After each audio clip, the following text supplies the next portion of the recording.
ለቅድስት ቤተ ክርስቲያን የማይገባትን ክብሯን የሚነካውን ጣልቃ አስገብተው ይህ የኢትዮጵያ ኦርቶዶክስ ተዋሕዶ ቤተ ክርስቲያን መጽሐፍ ነው ብለው የቤተ ክርስቲያኒቷን ክብር ለመንካት ቅድም መምህር ዳንኤል በስፋት ነግረውናል። ከመጀመሪያው ጀምሮ እስካሁን ድረስ ምን አይነት ስራ እንደሚሰራ። ስለዚህ በዚህ ላይ ሊቃውንቱ መወያየት ይኖርባቸዋል። የኛ ያልሆኑት የትኞች ናቸው? የኛስ የትኞች ናቸው? እነዚህ መለየት ስላለባቸው በዚህ ላይ ተወያይቶ ሙሉ ሀሳብ እንኳን በአሁኑ ማቅረብ ባይቻል ወደፊት እንዴት መቅረብ እንዳለበት የማጣራት ስራ የሚያሳይ ነው። ሁለተኛ ይሄ ሲሆን፣ ሶስተኛ የአንድምታ ትርጓሜን በተመለከተ ከአሁን በፊት እነ መምህር ኤስድሮስ ቅዱሳት መጻሕፍትን በሰፊው ተመልክተው የትርጓሜ ክለሳ እንዳደረጉ ይታወቃል። እኛስ ክለሳ የሚያስፈልጋቸውን የትርጓሜ መጻሕፍት እንዴት መከለስ እንችላለን?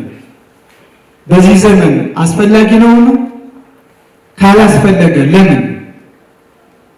ካስፈለገ ስለምን? ካላስፈለገ ስለምን? ምክንያቶችን ማብራራት፣ መሰረታዊ የሚባሉ መርሆችን ማስቀመጥ ይገባል። በትርጓሜያችን ብዙና ብዙ በጊዜው ምሳሌ ሆነው የቀረቡ አንዱን ካንዱ የሚያበላልጡ የሚመስሉ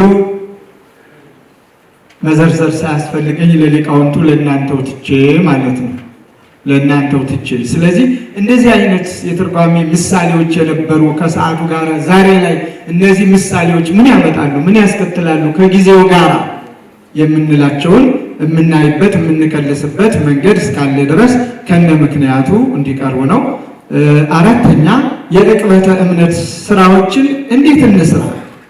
በዕቅበተ እምነት ስራው የሚታዩ ጉልህ ጉድለቶች ምን ናቸው? የመፍትሄ ሐሳቦችስ?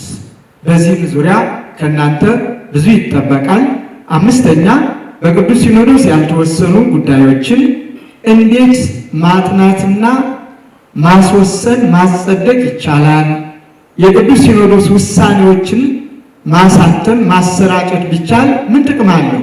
አለመታተሙና አለመሰራጨቱስ እስከዛሬ ምን ጉዳት ነበረው? ጉዳቱን ከጥቅሙ ጥቅሙን ከጉዳቱ በማነጻጸር ብዙ ታትሟል፣ ብዙ ውሳኔዎች ተሰጥተዋል። እነዚያ ውሳኔዎች ከታች ደርሰዋል አልደረሱም? ባለመድረሳቸው በመድረሳቸው በመታተማቸው ባለመታተማቸው ያለውን ሁኔታ ተመልክታችሁ አስተያየት እንድትሰጡባቸው የውሳኔ ሀሳብ እንድታቀርቡባቸው ነው። ስድስተኛ በክህነት እንዲሁም በስርዓተ ምንኩስናና ስርዓተ ቤተ ክርስቲያን የሚታዩ ክፍተቶችና መፍትሄዎቻቸው ምንድን ናቸው? ትናንትም ተነጋግረናል። ባለፈውም በገዳማውያኑ ስብሰባ ላይ ተነጋግረናል። በስርዓተ ምንኩስና በስርዓተ ክህነት ብዙ ክፍተቶች እንደተፈጠሩ አይተናል፣ ተነጋግረናል፣ ተወያይተናል። አሁን የመጨረሻ የውሳኔ ሀሳብ ምን ይሁን? ምን ይደረግ? እንዴትስ ነው ክህነቱን ክብረ ክህነት ሊመለስ የሚችለው? ክብረ ምንኩስና ውስጥ በምን መልኩ ነው? ይህንንም አብራችሁ በሰፊው እንድትወያዩበት ነው። ሌላው ሰባተኛ የሊቃውንት ጉባኤን በአህጉረ ስብከት ደረጃ ለማደራጀት በ2010 ዓ.ም በቅዱስ ሲኖዶስ የተወሰነ መሆኑ ይታወቃል።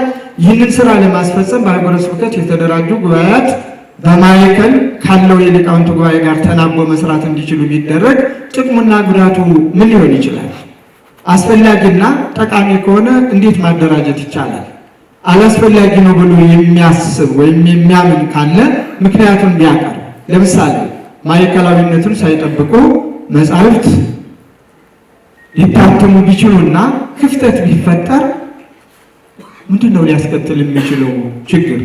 ይህንንም ትናንትም በመጠኑ ዳሰነዋል።